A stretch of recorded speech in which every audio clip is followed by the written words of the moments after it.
In this video, I'm going to show you how to use image trace in Affinity. Now, the first thing you'll need here in Affinity is, of course, a image you would like to image trace. So I have this YouTube logo over here, which I'm going to demonstrate this on. And then you want to click on it and click on Vector up top, and then click on Image Trace.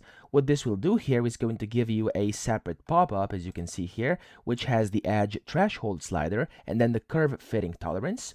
And then if I'm going to zoom in over here a bit so we can see what's going on here, this is basically going to smoothen out things a bit or make them a bit more rough. Now, of course, it's completely up to you what you want to do over here, but for me, as you can see, this YouTube logo here is very, very high quality, high res, so there's not much of a difference. However, if you're working with an image that has like a very low res or low quality, stuff like that, there's going to be a noticeable difference. However, down here at the bottom, you can click on this split view, which will basically give you the ability to actually split view how this is going to perform things. So as you can see already, there's differences when I go over here, and if I zoom in a bit more, you can see kind of what's going on with the edges when I go to the very left hand side and when I go to the very right hand side. So it's changing a slight little bit over here. As you can see, everything is changing. If I go ahead and select, for example, this curve fitting tolerance, you can see it's kind of adjusting a bit, just a slight bit. So yeah, this is going to come into effect more whenever you have like a lower res image. So it's completely up to you what you want to do here.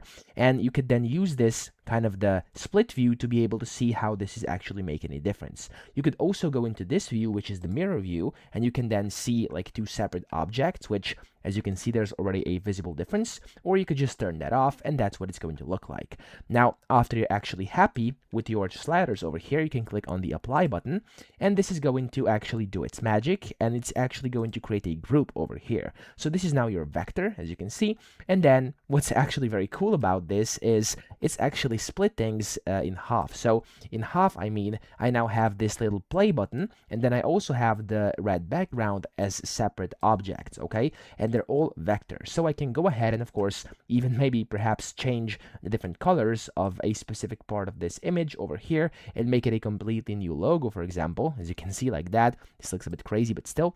So yeah, that's how you can actually use this.